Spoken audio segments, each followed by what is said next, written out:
Lecture Series I, the Quadripartite Cold Phase System, the First Horseman, Dissolution and the Conservation of Time, an extended exegesis on Faradaic law, Gibbs convergence, and frugal metallo-temporal processes.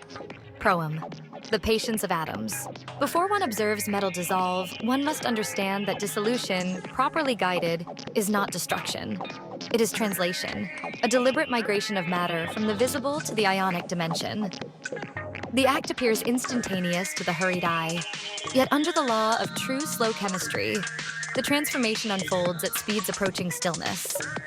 Time stretches thin over every ion exchange. The fluid becomes a slow theater of invisible arithmetic. The so-called first horseman of the quadripartite cold phase sequence, dissolution, is the gatekeeper of all subsequent refinement. Here, copper unbinds itself from its metallic congregation, entering the solvent as individuality. If this stage is mishandled, too acidic, too hot, too electrical, all later refinement collapses into contamination. Thus, the first law of cold phase metallurgy, disallow violence. Empty apparatus and preliminary equilibrium. The physical stage is neither elaborate nor expensive. It requires one borosilicate glass vessel of no less than 1 liter clarity, preferably with wide mouth for air interface, a thin copper foil or fragmented conductive grade wire, pre-cleaned with bicarbonate and rinsed in distilled water, dilute nitric acid, less than 1 molar concentration, buffered with trisodium phosphate or sodium bicarbonate to restrain aggressiveness, pure distilled or double distilled water, a loosely covering lid or breathable filter to exclude dust but not interfere with gas equilibrium. Every solvent volume must be measured precisely, not for ornament but for reproducibility. The practitioner should assume that any imbalance in reagent ratios multiplies over the hours into chemical panic. Precipitation where none was desired, over-oxidation, or spontaneous fuming. Therefore the rule, weigh, do not pour by instinct. Allow copper to immerse fully. Observe the first perturbation. Minute effervescence visible as air motes in liquid. This is not hydrogen. It is entrapped atmosphere rising from metal pores. No actual reaction begins until the acid anion couples with copper atoms to form cupric nitrate. The process can remain visually inert for minutes, hours, or even longer depending on concentration, temperature, and purity. The scientific observer sees not movement, but latency, a static field waiting for potential. 2. Faraday's law in its slowest application. Michael Faraday taught that the mass of substance altered at an electrode is directly proportional to the quantity of electrical charge passed. Mathematically, xm nxf, where m is the mass of substance deposited or dissolved, q is total charge, coulombs, m is molar mass, n is valency, and f is Faraday's constant. And then 485 coulombs per mole of electrons. Yet Faraday worked in the 19th century's language of observation speed. If one rewinds his tenets into the cold phase, Q, the operative charge, is allowed to diffuse through natural potential gradients rather than applied external current. Time, in that case, substitutes for amperage. What emerges is a direct equivalence between duration and precision. Rather than apply amperes per second, one allows microvolts per hour. The equation still governs. It simply relocates the term Q into the temporal vastness of daily observation. To illustrate, 1 gram of copper requires roughly 0.48 A of effective charge to dissolve fully as Cu2+. When operating at only 10 milliamperes, that transformation would demand about 48 hours. 2 days of quiet oxidation. But in cold phase practice, we extend it further. 0.5 milliamperes, 1/100th of that rate, leading to nearly 40 days of incremental ionic departure. Each atom departs with dignity, at full accounting. No spatter, no dendrite, no fume. Measured thusly, Faraday's law becomes not an equation of current, but a calendar of patience. 3. Gibbs, the law of reluctance, Josiah Willard. Gibbs formalized the invisible economy of energy, how nature chooses the minimal route between states. His free energy law, dg(x)(dh), TDS, dictates that chemical transformation is possible only when the spontaneity term, dg, becomes negative. In the cold phase, the practitioner modifies this law's culture rather than its content. We are not interested in raw spontaneity, but in calculated reluctance. The system must hover near zero Gibbs differential, thus barely moving forward, never cascading. Through buffer salts, dilution, and low voltage, the operator ensures that reaction energy never overshoots equilibrium. The advantage is conceptual and material. What changes is controllable at each micromolar step, while what remains unchanged holds potential for subsequent cycles. A frugal alchemist transcends yield obsession. He considers recoverability the true criterion of success. Every reaction with DG slightly negative but close to zero signifies energy thrift. You yield less per instant, but you preserve reagents nearly indefinitely. 4. On the use and misuse of acids. Acids perform the ungrateful labor of initiating dissolution, yet they are to be rationed like wartime currency. A novice equates reaction vigor with effectiveness. A master equates stillness with control.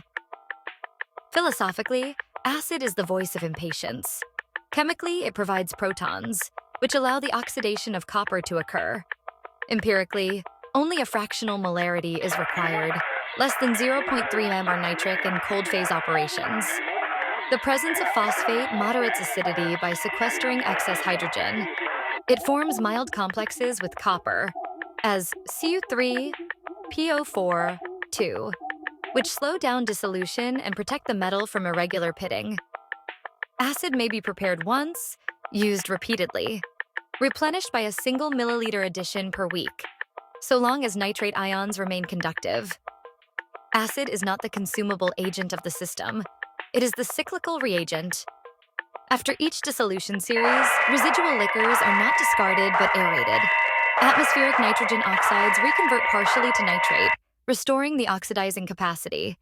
This iterative self-rejuvenation renders new acid purchase almost unnecessary. V. Low voltage, ethics, and protective frugality. A process operating below 1 volt. Direct current functions on the border between natural galvanic potential and intentional manipulation. Copper versus silver potential difference at room temperature stands at roughly 0.46 V. To exceed this marginally, we apply origin potentials between 0.60 and 0.75 V, thereby ensuring movement without aggression. Amperage remains fractional, below 5 milliamperes per square centimeter of surface. At such currents, heat generation is mathematically non-existent. Diffusion layers stable and no gas evolution interrupts pattern formation. Lower currents translate to higher coherence of deposit later in the refining stage. From the standpoint of energy economics, each microamp spared extends electrode lifespan and preserves electrolyte viability. Stored over a year, such low-power refining consumes the same electrical energy as 2 household light bulbs burning for an hour. Frugality is not miserliness. It is a deliberate philosophical constraint transforming ordinary chemistry into a self-sustaining craft. Every act of saving becomes an act of measurement. 6. Microscopic and ionic observation. To the unaided eye, dissolution appears as subtle tint deepening from water clarity to faint sapphire blue. To the microscopic observer, those hues are the summation of countless Cu2+ ions migrating away in hydration shells of 6 water molecules each. The geometry becomes octahedral, the copper ion residing at the center, surrounded symmetrically by oxygen atoms of water. Each bond length oscillates around 2 angstroms, a continual vibration of charge distribution, measurable by spectroscopic methods, but also conceptually audible as harmonic frequency. Blind listeners may think of this as the hum of water reorganizing around departure, a sound not of bubbles, but of altered density. Molecular motion slows fractionally during complex formation, producing delicate viscosity detectable by touch. The solution feels marginally smoother, colder, heavier. Under continued gentle oxidation, suspended microflakes of copper oxide occasionally emerge. These are to be filtered, never wasted. They may be calcined slightly, washed and recycled into the next dissolution as damp initiators, maintaining saturation without new metal sacrifice. Even residue is energy storage in solid form. When later reintroduced under sulfate environment, copper oxide reverts without loss. 7. Time as solvent. Time is not a coordinate here. It is reagent number 4. Temperature, acidity, and potential each operate under human determination, but time operates as environment. The dissolution may proceed for days or weeks depending on desired granularity of copper liberation. During this interval, measurable variables include pH drift, ideally stable between 2.8 and 3.2. Conductivity, ascending slowly from 100 toward 900 across 2 weeks. Color intensity as proxy for ion density. But these are not laboratory curiosities. They are psychological disciplines. The practitioner learns that observation itself modifies nothing. Unlike in quantum nervousness, chemical pacing resists interference. Every hour adds precision by letting diffusion zones self-repair. Thus, the longer the reaction coexists with human patience, the more faithful its data become. The 8. Closed-loop economy of materials. No reagent in the quadripartite system is irrevocably spent. Every ion that leaves copper's body enters the electrolyte as potential for retrieval. The cycle repeats with minimal additions, provided the operator understands the closed-loop discipline. 1. Gas management.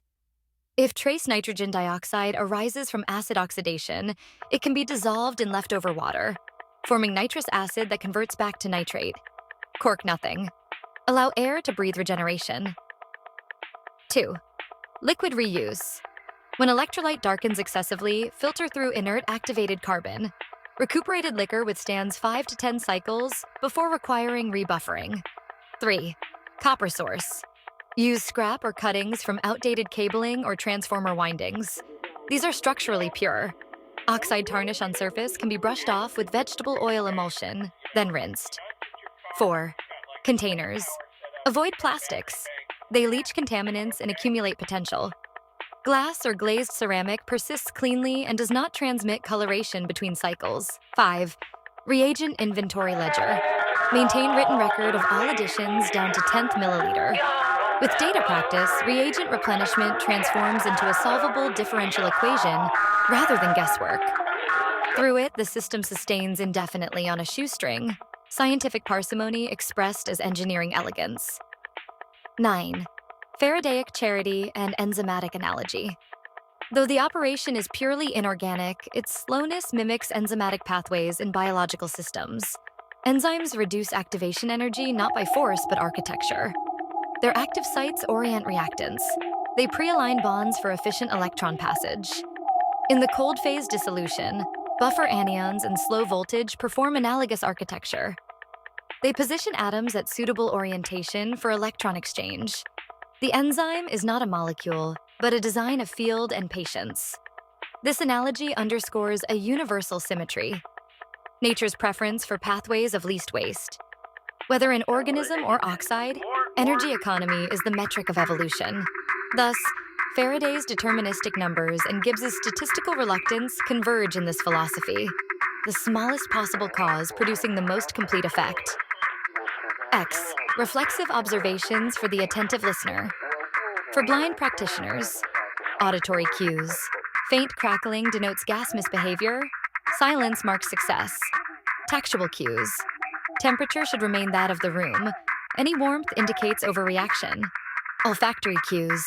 NO2 odor means overactivity. Sweet neutrality means stability. Each sensory checkpoint replaces the visual indicator. The chemical process thereby becomes accessible not as imagery, but as patterned rhythm. Electrolytic harmony supplants laboratory spectacle. 11. Philosophical extension, the ethic of conserved effort. The First Horseman is not destructive, but instructive. It teaches restraint disguised as chemistry. Dissolution undertaken at extreme slowness refutes both industrial haste and scientific vanity. Instead, it celebrates the unity between material economy and mental economy. When copper leaves its state, it does not vanish, but reformulates identity. When acid thins, it regains thickness by air and time. When the operator waits, it is not inactivity, but participation at non-human speed. Thus, the system functionally becomes an ergonomics of time. By aligning human patience with molecular pace, we achieve precision without supervision, a material self-regulation that requires only consistency of observation. 12. Empirical addenda and measurement tables, parameter target range, purpose. Acid concentration, 0.2 to 0.3 m. HNO3, buffered.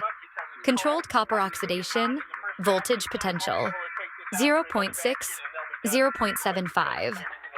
VDC, subgas threshold for TuCu2+. Current density, 1.5, MaCEM2. Diffusion stability, temperature, 15 to 25 degC. Prevents evaporation spikes. pH stability, 2.8 to 3.2. Ion persistence. Average cycle time, 20 to 40 days. Ensures complete, calm dissolution after each cycle. Distill water back into the jar equal to the volume lost by evaporation. Adjust phosphate buffer to maintain electrical conductivity of around 800 ESOS. Store away from sunlight. Light induces photochemical decomposition of nitrate ions. Chapter 15. Closing invocation of the First Horsemen. The practitioner who lives within such a regime comes to witness chemistry as autobiography of the physical universe. Copper's unhurried surrender to salvation mirrors the slow negotiation of all transformation, civil, intellectual, and personal. There is no explosion of insight here, only accumulation of certainty. For every ion recorded, an electron counts its passage. For every gram dissolved, an equal chance of reformation awaits in a later vessel. Matter never disappears, only the observer's ability to notice shifts. Thus begins the quadripartite narrative. The first horseman of dissolution rides not with noise, but with quiet continuation. Its hoofbeats are the rhythm of calibration, its breath the exhalation of slow oxidation. To hear it is to hear Faraday's mathematics whisper through Gibbs's geometry, moderated by the economy of frugality and the steady current of humility. End of lecture. Yea, dissolution and the conservation of time.